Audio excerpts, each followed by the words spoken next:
Сәлеметсіздер ме, құрметті оқушылар? Бүгінгі сабағымызды кіріспеден бастайтын боламын. Сабағымыздың мақсаты ежелгі Қазақстан тарихына жалпы шолу.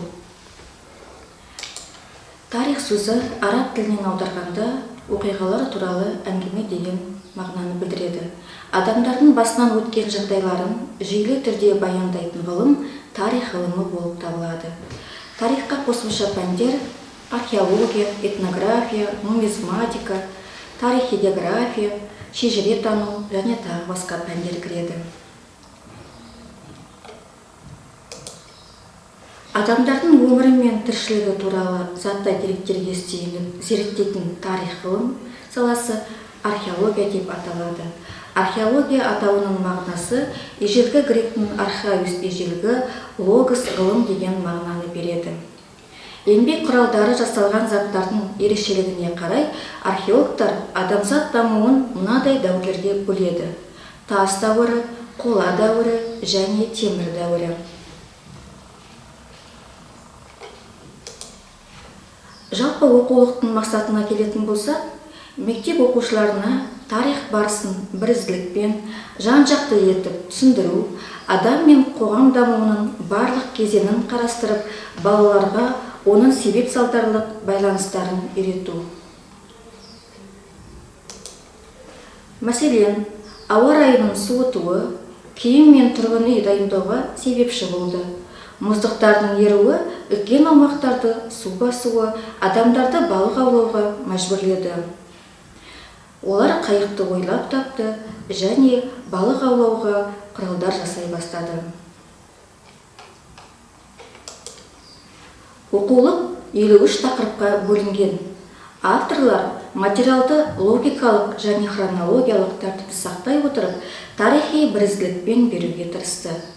Оқулықтың басында адамзат тарихының ежелгі кезеңдері, адамның пайда болуы, еңбек құралдарының шығуы, жаңа кәсіпшіліктің қалыптасуы, тағы басқа қарастырылады.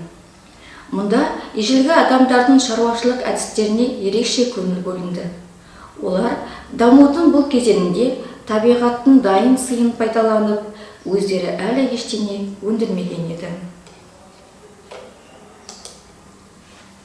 Келесі кезең қола дәуірінде адамдар металл өңдеуді игере бастады. Бұл дамуда үлкен қадам жасауға мүмкіндік берді. Осы өзгерістер ерте темір дәуірінде одан ары күрделене түсті. Темірді игеру, шаруашылықтың жаңа түрі қалыптасты, еңбек құралдарын өндіру, қоғамдық еңбек бөлінісінің қалыптасуы, даулы мәселелерді шешу және меншік теңсіздігі туындады.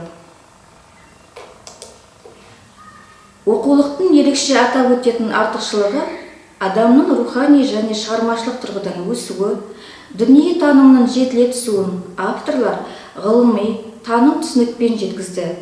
Қазақстан аумағындағы өркениет үлгісі адамның рухани жетілуінің айғағы болатын ғажайып археологиялық жәдігерлерден көрініс тапты.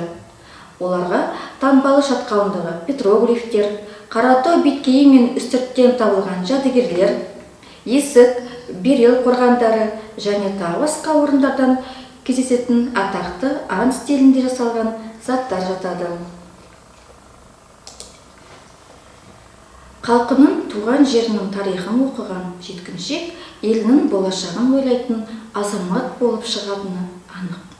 Оқулықта көптеген айтулы оқиғалар, атақты тұлғалар туралы баяндалады. Сондықтан тарихты білу үшін бізге дейін өмір сүрген адамдардың жасампаздық істерінен үлгі алып, қателіктерін қайталамауға тырысу керек.